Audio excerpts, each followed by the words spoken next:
तो बच्चों क्लियर दिखाई दे रहा है आपको? Yes, okay.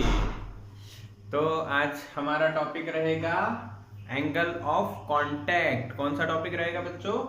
Angle of contact. अच्छा, तो आज के लेक्चर में हम क्या जानने वाले हैं, ध्यान से समझना है कि बच्चों कुछ बातें हम लोगों ने हमारी डे टू डे लाइफ में ऑब्जर्व की होगी। जैसे कि जब हम लोग पानी की बात करते हैं तो पानी जो है वो हम लोग स्टील के या ग्लास में अगर हम लेते हैं, कांच के ग्लास में अगर हम लेते हैं और उसमें डालते हैं तो पानी डालने के बाद पानी को हम पी जाते हैं, फिर भी वो ग्लास और जो आप बात कर रहे हो वो ग्लास हो चाहे कांच का हो चाहे स्टील का, वो थोड़ा सा गीला रहेगा, वो थोड़ा सा गीला रहेगा। यस और नो? हाँ कि ना? थोड़ा सा गीला रहेगा, ऐसा होता है। यानी कि हमारी जो कांटेक्ट होने के बाद पानी की बात करते हैं तो पानी हमें गीला करता है, ऐसा हम कह सकते हैं। वो ग्लास को भी गीला करता है, ऐसा भी हम कह सकते हैं। बट वही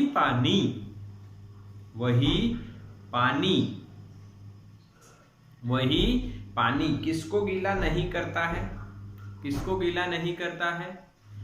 जो लोटस होता है, कमल का फूल होता है, उसको गीला नहीं करता है। तो क्यों नहीं करता, ये क्वेश्चन आएगा। अच्छा, उसके बाद एक और आपको पॉइंट बताता हूं, मर्क्यूरी और पानी।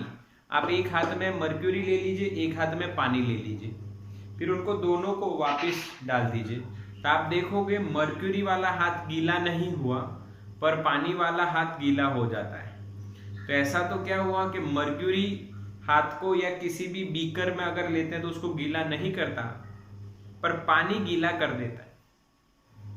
तो ये जो सारी बातें हैं, हाँ, ये किस टॉपिक से रिलेटेड है? Angle of contact. तो आज हम यही समझेंगे कि what is angle of contact और ये किस तरह से मेजर किया जाएगा, ये आगे हम पढ़ने वाले हैं। धीरे धीरे जाएंगे आगे, पर पहले एंगल ऑफ कांटेक्ट के बारे में इंफॉर्मेशन लेते हैं। चलो तो स्टार्ट करते हैं बच्चों, what is angle of contact. तो देखो, हम लोग दो सॉलिड सरफेस सोचते हैं, ठीक है। एक केस में हम लोग जब लिक्विड या पानी डाला है हमने तो ऐसा शेप बनता है, और दूसरे केस में जब हमने लिक्विड या पानी डाला है तो ऐसा शेप बनता है। मान लेते हैं ऐसा शेप बनता है, ठीक है। अब ये क्यों बनता है वो आगे की बात है, पर ऐसा शेप बनता है। अगर ये पानी है, अगर हम पानी सॉलिड सरफेस पे पानी डालते हैं तो ऐसा सरफेस और ऐसा शेप बन जाएगा, और अगर हम मर्क्यूरी डालते हैं तो ऐसा शेप रहता है। एग्जैक्ट तो नहीं दिखेगा बट ऐसा ही होता है, ठीक है। तो इसका होने का रीजन क्या है? तो इसका होने का रीजन है सरफेस टेंशन। अब सरफेस टेंशन कहां कहां होता है? तो बच्चों surface tension between the liquid air, between the liquid and solid, between the liquid air and solid, यानी दो मीडियम जहां पे मिल रहे हैं वहां पे सरफेस टेंशन होना ही है।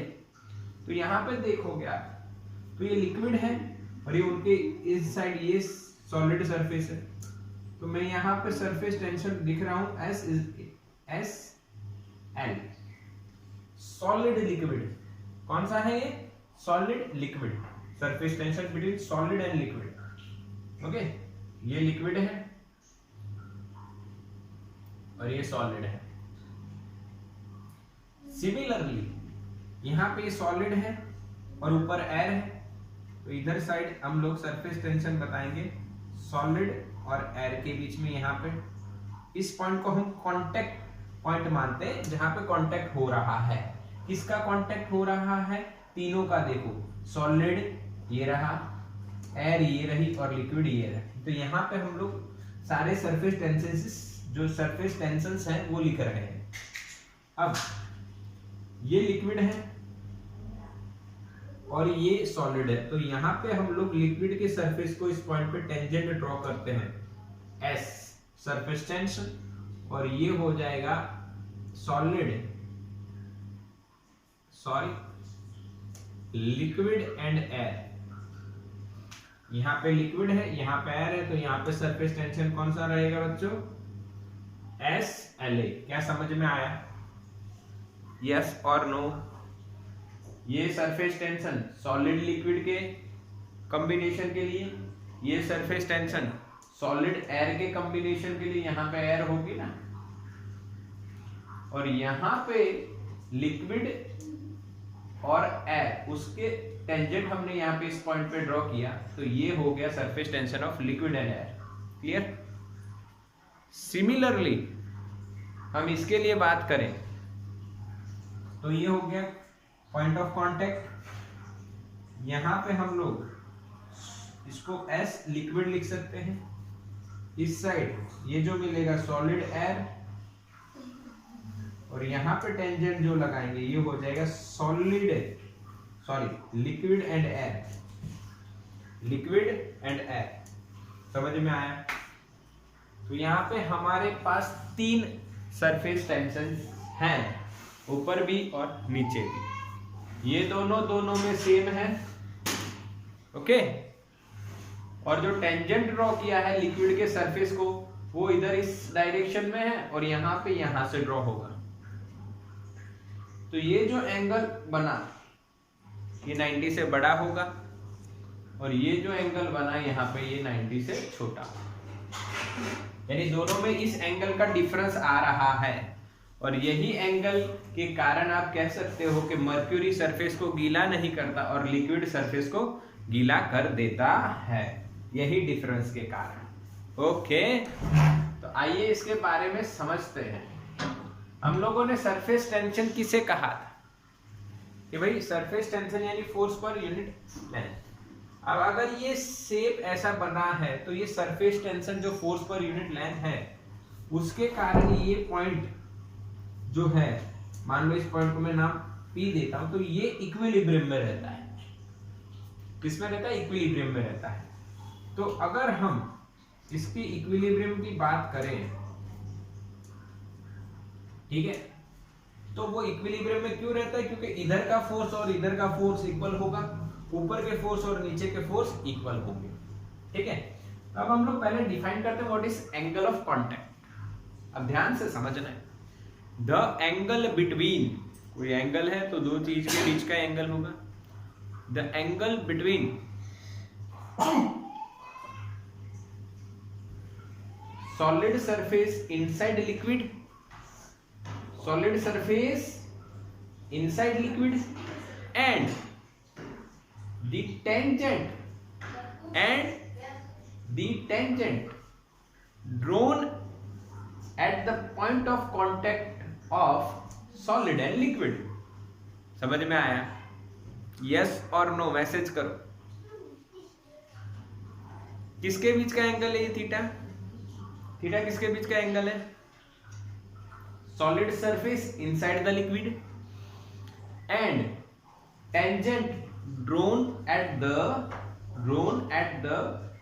point of contact of liquid and solid।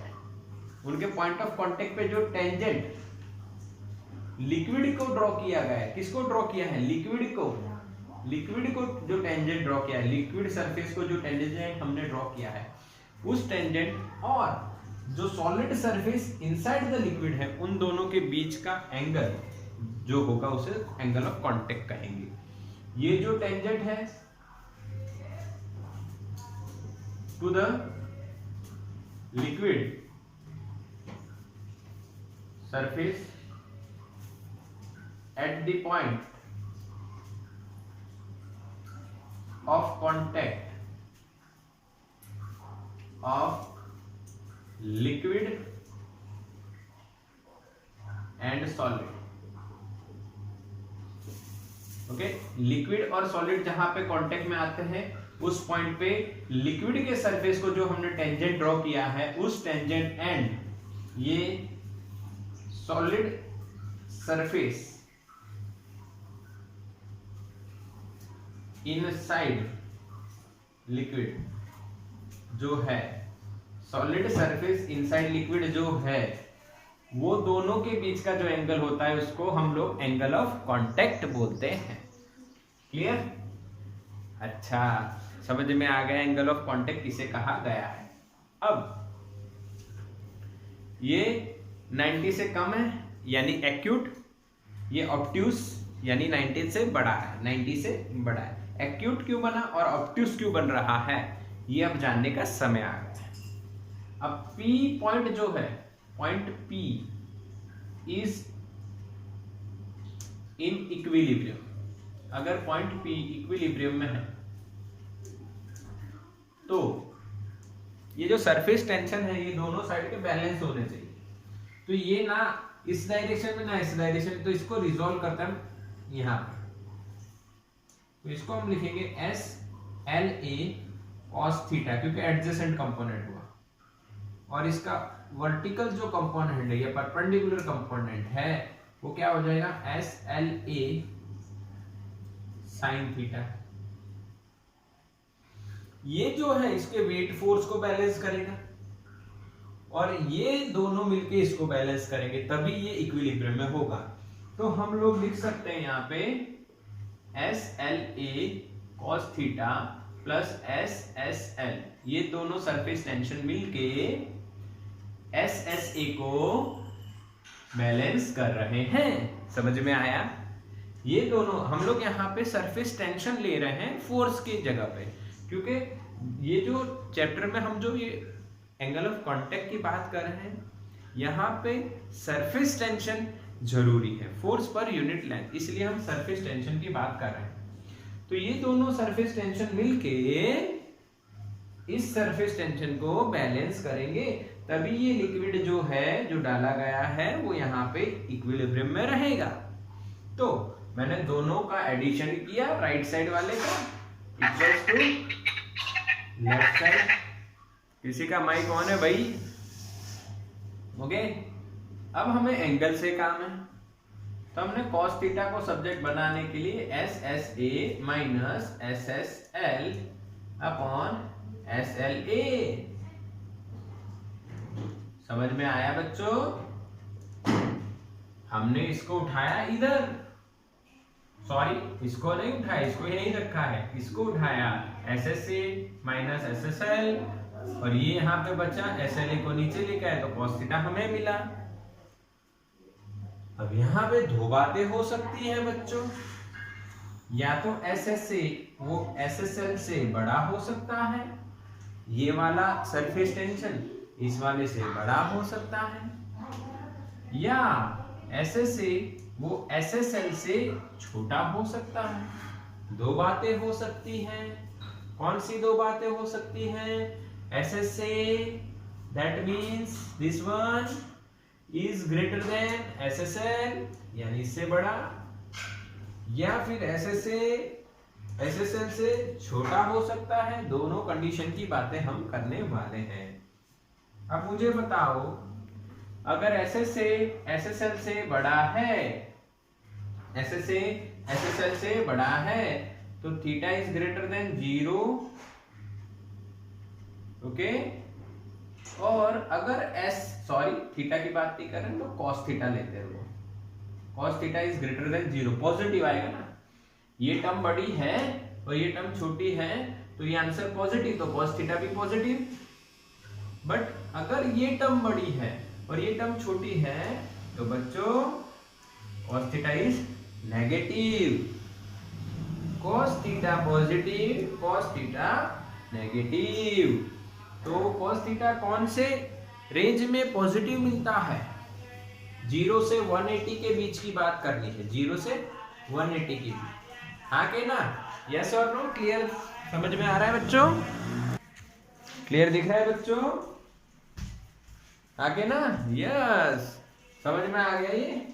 बताओ थीटा किसके बीच में होगा? जब cos थीटा की वैल्यू पॉजिटिव आती है तो थीटा की वैल्यू 90 से कम होती है। यस सर, सही बात।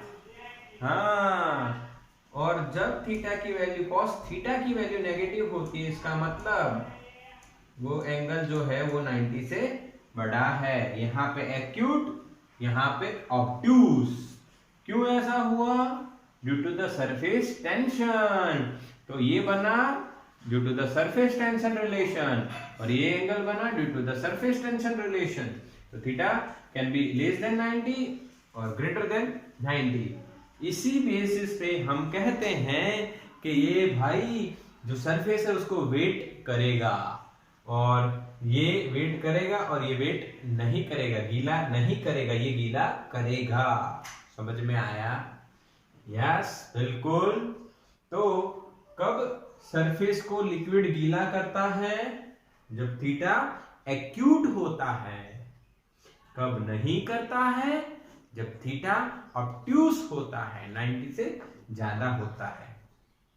तो हम एक बात नोट करें कि भाई पानी और जो बीकर, ग्लास का बीकर है, उसके बीच में कौन सा एंगल बन रहा होगा? Less than 90। और जो ग्लास का बीकर है और उसमें मर्क्यूरी डाला है, तो कौन सा एंगल बन रहा होगा? Greater than 90। इसीलिए वहां पे गीला होता है, यहाँ पे गीला नहीं होता है। बच्चों क्लियर, समझ में आ रहा है ना? यस और नो? यस और नो? क्लियर ना? हाँ। अब देखो, अगर मैं आपको छोटा सा यहाँ पे डायग्राम बताऊं तो आप ये महसूस करोगे। यहाँ पे हम लोग पानी डाले हैं। ये क्या है बच्चों? पानी। ये क्या है? पानी है, वाटर। ग्लास का सरफेस है और ग्लास है का बीकर है, और ये थीटा बना, यहाँ पे टेंजेंट हमने ड्रॉ किया। तो देखो थीटा कैसा बनता है। अगर हमने मर्क्यूरी डाला हो तो जो ऊपर का सरफेस होता है वो इस तरह से बनता है, और ये एंगल हो जाएगा ऑब्ट्यूस। ये अंदर कौन है भाई? मर्क्यूरी। समझ में आया? यस और नो? बिल्कुल बिल्कुल। हाँ, ये ग्लास का बीकर है, उसके अंदर अगर हमने वाटर डाला तो ऐसा सरफेस बनता है, और जब हम यहाँ पे लिक्विड और सॉलिड का कांटेक्ट पॉइंट है और लिक्विड सरफेस को हम टेंजेंट ड्रॉ करते हैं, तो ये थीटा मिला, एंगल ऑफ कांटेक्ट जो लेस देन 90 है। इसलिए यहाँ पे लिक्विड उसको, ग्लास के सरफेस को गीला कर देगा। मर्क्यूरी में जब हम मर्क्यूरी डालते हैं, ग्लास का जो बीकर है उसमें, तो उसका शेप ऊपर कॉन्वेक्स, ये कॉनकेव रहता है, ये कॉन्वेक्स हो जाता है। इसीलिए यहाँ पे जब आप सॉलिड और लिक्विड के कांटेक्ट पॉइंट पे लिक्विड को टेंजेंट ड्रॉ करते हो तो एंगल ऑब्ट्यूस मिलता है, यहाँ पे गीला नहीं करेगा। समझ में आया कि नहीं बच्चों? यस और नो? और एक और बढ़िया केस आपको यहाँ पे बता देता हूं। देखो देखो बढ़िया केस यहाँ पे, अगर हमने सिल्वर का बीकर लिया और उसमें हमने वाटर भर दिया, किसका बीकर लिया? सिल्वर। अच्छा, सिल्वर का बीकर लिया, तो बच्चों आपको समझ में आ रहा है ना, ऐसा होता है। इसीलिए सिल्वर का बीकर लेते हैं तो वाटर और उसमें डालते हैं तो ना ही कॉनकेव बनता है ना ही कॉन्वेक्स बनता है, वो फ्लैट रहता है। और यहाँ पे जब आप सरफेस टेंशन के लिए टेंजेंट ड्रॉ करते हो तो यहाँ पे जो हमें एंगल मिलता है वो 90 मिलता है। कितना मिलता है? 90 मिलता है। समझ में आया बच्चों?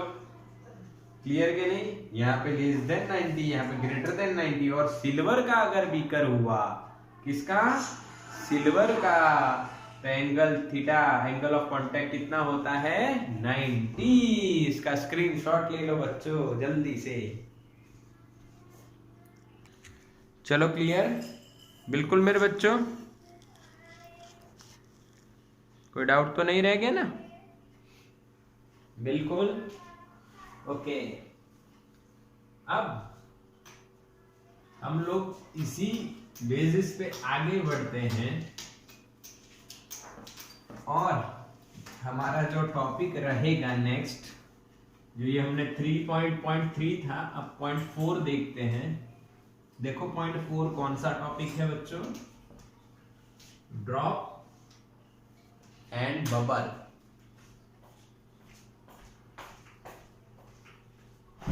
ड्रॉप एंड बबल्स और ड्रॉप्स एंड बबल्स, जो भी हो, यानी आपको ड्रॉप एंड बबल के बारे में जानना है। कैसे जानेंगे? बिल्कुल सिंपल तरीका बताऊंगा आपको, बिल्कुल पक्का हो जाएगा। Drop and bubble. तो बच्चों स्टार्ट करते हैं। ड्रॉप एंड बबल क्या है, कैसे हम लोग उसके बारे में जानेंगे। अब हम लोग एक ही चीज पकड़ते हैं पहले, या तो ड्रॉप पकड़ते हैं या तो बबल पकड़ते हैं। अगर ड्रॉप पकड़ लेते हैं तो कोई दिक्कत नहीं है, बबल पकड़ते हैं तो भी कोई दिक्कत नहीं है। अब ड्रॉप और बबल स्पेशल केस क्यों है? तो अगर हम पानी की एक बूंद की बात करें तो बूंद का एक स्पेशल शेप होता है जो स्फेरिकल होता है। और जो हम बबल की बात करें, जो हमने खेल खेला होगा भाई, ऐसा शॉप का सॉल्यूशन बना दिया, पानी के साथ मिक्स कर दिया या डिटर्जेंट मिक्स कर दिया, उसके बाद हम ऐसे करते हैं, ऐसे हाथ दे के तो बबल बनता है। और ऐसे कई खिलौने भी आते हैं जो बबल बनाते हैं। तो ये जो बबल्स बनते हैं उनका शेप जो है वो स्फेरिकल ही क्यों होता है? तो भाई यहां पे सरफेस टेंशन आता है। Due to the surface tension, जो लिक्विड और जहां पे ड्रॉप बनते हैं और बबल बनते हैं, उनका जो सरफेस है वो ऐसी ही पोजीशन या ऐसा ही शेप गेन करेगा जिसमें उसकी सरफेस एनर्जी है ना वो लो रहे। सरफेस एनर्जी कैसी रहे? लो रहे। हमने ये 11th के फर्स्ट सेम में भी मैंने आपको पढ़ाया था। इस दुनिया में कोई भी ऑब्जेक्ट जो है बच्चों, वो अपनी पोटेंशियल एनर्जी लो रहे ऐसे ही स्टेट में जाता है। जैसे कि मैं इस पेन को अभी यहां से ड्रॉप कर दूं, छोड़, तो इसकी पोटेंशियल एनर्जी mgh है with respect to the surface of the earth. अगर ड्रॉप किया तो ये पोटेंशियल एनर्जी कितनी करेगा? 0, क्योंकि रेस्ट और पोटेंशियल एनर्जी लो हो ऐसी पोजीशन में जाता है हर ऑब्जेक्ट। यहां पे भी यही बात है कि ड्रॉप एंड बबल के केस में भी उनकी सरफेस एनर्जी लोवेस्ट कहां पे होगी, उसी फॉर्म में वो कन्वर्ट होगी। और सरफेस एरिया लोवेस्ट हो जाए तो सरफेस एनर्जी भी लोवेस्ट हो जाएगी। जितना एरिया ज्यादा उतनी सरफेस एनर्जी ज्यादा। तो जियोमेट्रिकली अगर आप देखो तो स्फेरिकल शेप के पास अगर क्यूब फॉर्म हो, क्यूब ले लो, क्यूबॉइड ले लो, इनमें सबसे एग्जैक्ट आप बात करो और सबसे कम सरफेस एरिया या सरफेस एनर्जी की बात करो तो स्फेरिकल शेप की होती है। इसीलिए ड्रॉप एंड बबल का शेप स्फेरिकल बनता है। डन ना? समझ में आया? ड्रॉप एंड बबल का शेप स्फेरिकल क्यों बनता है? क्योंकि सरफेस एनर्जी सबसे लो स्फेरिकल शेप की होती है। That's why. ओके? नहीं तो सोचो क्यूब आपने ऐसे ड्रॉप डाली और क्यूबिकल शेप हो, ऐसा नहीं होता है। ठीक है, चलो अब हम लोग बबल और ड्रॉप या ड्रॉप और बबल की बात करते हैं। हम एक ड्रॉप की बात करते हैं, समझना है। अभी एक ड्रॉप अगर हम सोचते हैं बच्चों तो उसका शेप है स्फेरिकल, यानी ये जो पॉइंट्स हैं सरफेस पे वो किसी ना किसी प्रेशर के अंडर तो है, किसी ना किसी प्रेशर के अंडर तो है। क्यों प्रेशर के अंदर है? सोचो, प्रेशर के अंदर क्यों है? अगर प्रेशर ना हो या फोर्स ना हो तो ये शेप नहीं बनेगा, हाँ कि ना? ये शेप नहीं बनेगा क्योंकि हमें पता है कि आउटसाइड जो अगर हम लोग बात करें इसकी एटमॉस्फेयर की, वो सभी चीजों पे प्रेशर लगा रहा है, atmospheric pressure, this is the outside pressure, okay. और अगर ये प्रेशर अपना काम कर रहा है तो ये ड्रॉप फॉर्म ही नहीं होगा, पर ड्रॉप फॉर्म हो रहा है, इसका मतलब अंदर से भी कोई प्रेशर आ रहा है, जिसको हम नाम देंगे मान लो PI और आउटसाइड को PO। बताओ कौन सा प्रेशर ज्यादा होगा, मैसेज करो। चलो क्लियर दिख रहा है ना, हाँ मैसेज करो बच्चों, कौन सा प्रेशर ज्यादा होगा, इनसाइड या आउटसाइड? बताओ यहां पे कौन सा प्रेशर ज्यादा होगा। आपने बबल बनाया, ड्रॉप छोड़ो, इक्वल होगा, ऐसा मैसेज आ रहा है, इक्वल होगा। अगर बनने के बाद इक्वल होगा, बनने से पहले अगर इक्वल हुआ तो बनेगा ही नहीं ड्रॉप या बबल, बनने के बाद इक्वल होगा। Yes yes, Krisha Patel inside, कई लोग आउटसाइड कह रहे हैं, देव पहले आउटसाइड, ओके फिर इनसाइड, ओके। अब मैं इस सिचुएशन की बात कर रहा हूं, इसमें तो बैलेंस है, बट अगर PI बड़ा नहीं होता P आउट से, तो क्या ये ड्रॉप या बबल हम जो बता रहे हैं आपको वो फॉर्म होती? तो क्या नहीं होती, क्योंकि अगर आउटसाइड बड़ा होता, आप जब वो मान लो ये खिलौना आता है ऐसे जिसमें आप एयर ब्लो करते हो, तो एयर ब्लो करते हो तो इसका एरिया बढ़ता है, तो उसके कारण इनसाइड प्रेशर ही ज्यादा होगा ना, तभी तो फूलेगा ना। हाँ, तो इनसाइड बड़ा है और आउटसाइड छोटा है। क्लियर के लिए मैसेज करो हाँ कि ना। हमें रेस्ट या इक्विलिब्रियम सिचुएशन की बात नहीं करनी है, हम लोग इसका एरिया बढ़ता है उस टाइम की बात कर रहे हैं, तो inside pressure is slightly greater than outside, तभी तो ये बैलेंस रह पाएगा। थोड़ा सा ज्यादा होता है इनसाइड प्रेशर बाहर के प्रेशर से। अगर ये फूटता, आप देखोगे आपने बबल बनाए फिर वो कुछ दूर जाके फूट जाते हैं, यस और नो? क्या वो बबल कंटिन्यूसली रहता ही है या वो ड्रॉप रहती है? नहीं, वो थोड़ी देर बाद फूट जाता है। क्यों? क्योंकि inside pressure is greater than outside pressure. Yes और नो बच्चों? क्लियर के नहीं? Agree agree yes. अब यस, तो हमारा क्वेश्चन ये रहेगा कि ये जो इनसाइड प्रेशर बाहर वाले से ज्यादा है तो ये कितना ज्यादा है, यानी PI माइनस PO कितना है। हमारा टारगेट क्या है? PI minus PO, excess pressure कितना है, एक्सेस प्रेशर कितना है वो हम फाइंड करने वाले हैं। तो ड्रॉप लिया है हमने, सपोज कर लीजिए रेडियस ड्रॉप की कितनी है R। हमने किसी तरह से अंदर कुछ ना कुछ फोर्स लगाया, कुछ ना कुछ प्रेशर लगाया, जिससे इसका रेडियस बढ़ के छोटा सा नया रेडियस हो गया R प्लस डेल्टा। पहले R था, अब बढ़ के R प्लस डेल्टा R हो गया।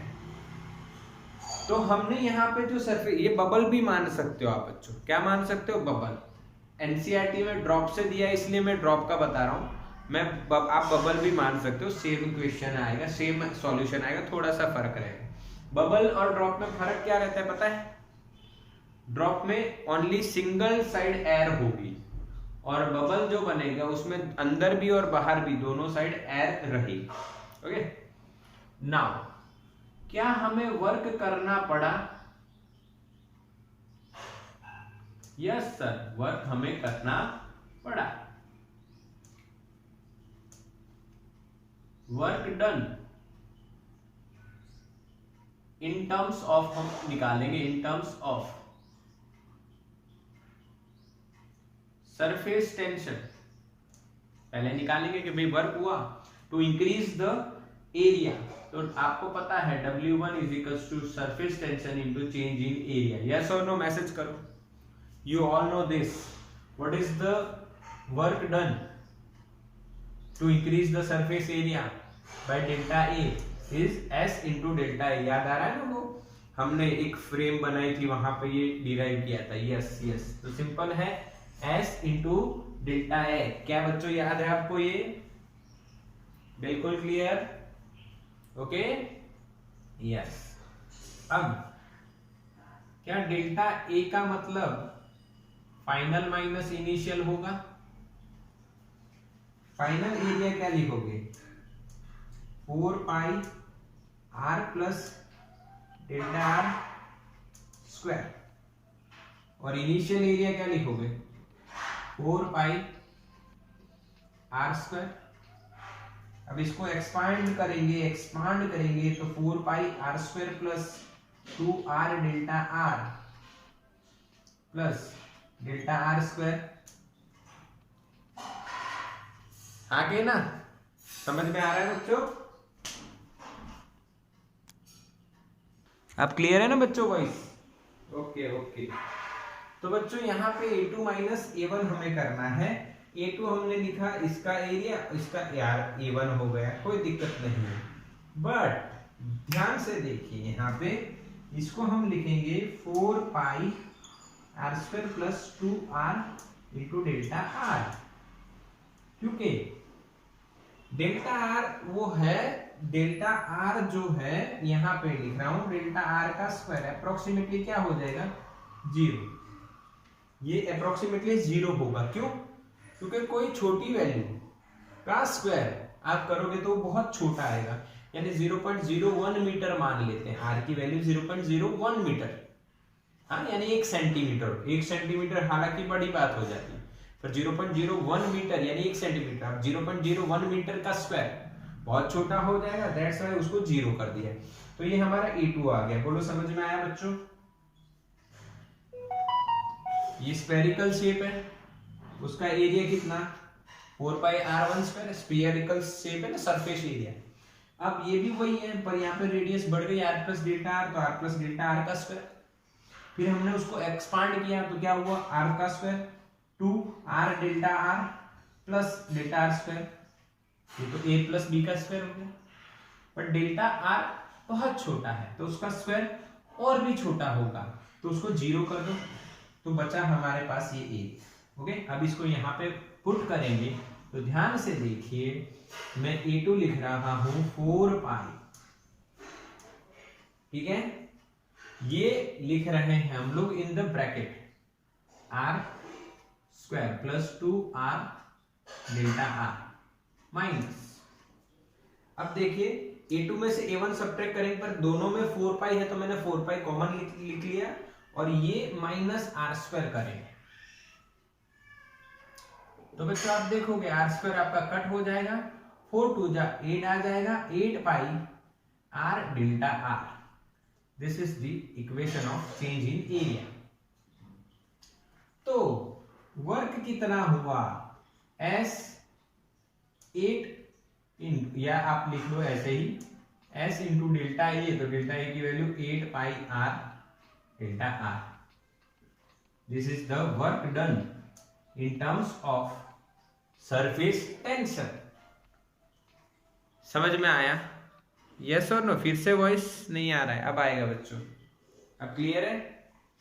Yes, work done due to और in terms of surface tension. Now work done in terms of equation, normal equation जो हम लोग पढ़े हैं।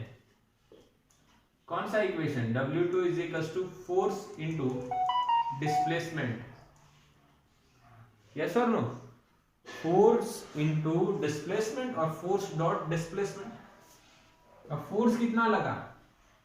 ओके, यहां पे मैं लिख देता हूं in terms of pressure difference.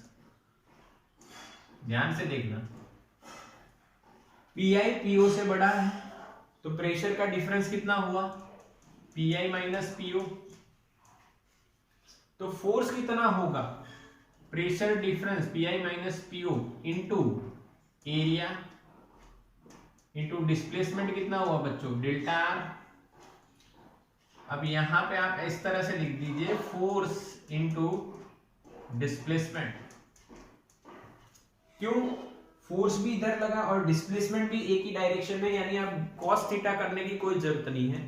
Force into displacement, displacement कितनी हुई बच्चों, इतनी, ये वाला पार्ट देखो ध्यान से, यहां से इतना ही डिस्प्लेसमेंट हुआ है, जो कितना है डिस्प्लेसमेंट, डेल्टा आर, और इसी डायरेक्शन में रिजल्टेंट प्रेशर है, तो प्रेशर इनटू एरिया क्या हो गया, फोर्स, और फोर्स इनटू डिस्प्लेसमेंट क्या हो गया, वर्क। क्या बच्चों समझ में आया, बिल्कुल समझ में आया कि नहीं, बताओ आपको समझ में आया कि नहीं, क्लियर है ना, बिल्कुल सिंपल।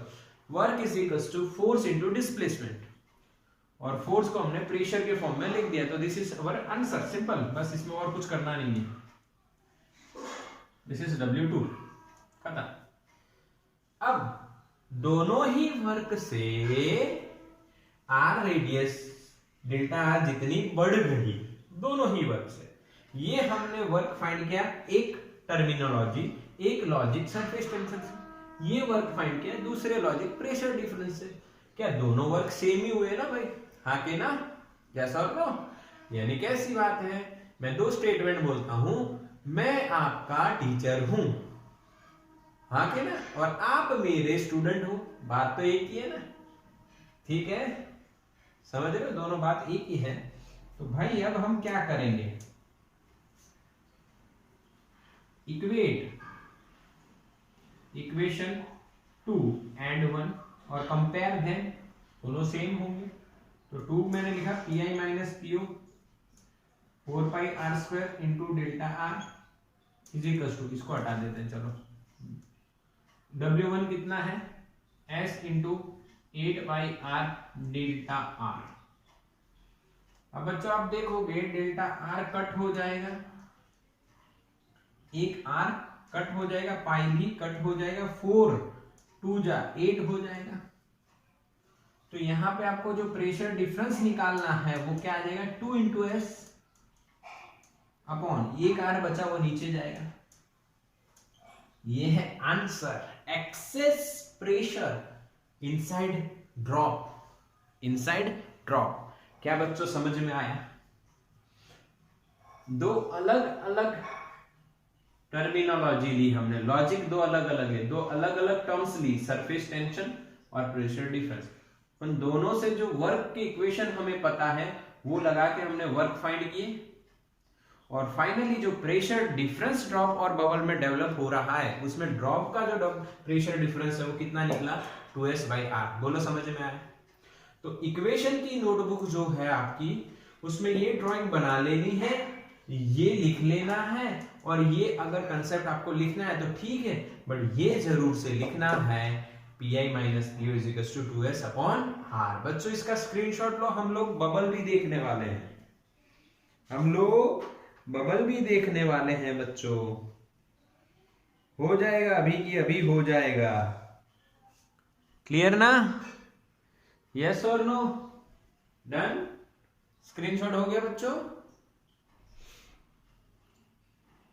यस। अब मैं यहां पे बात करता हूं बबल की।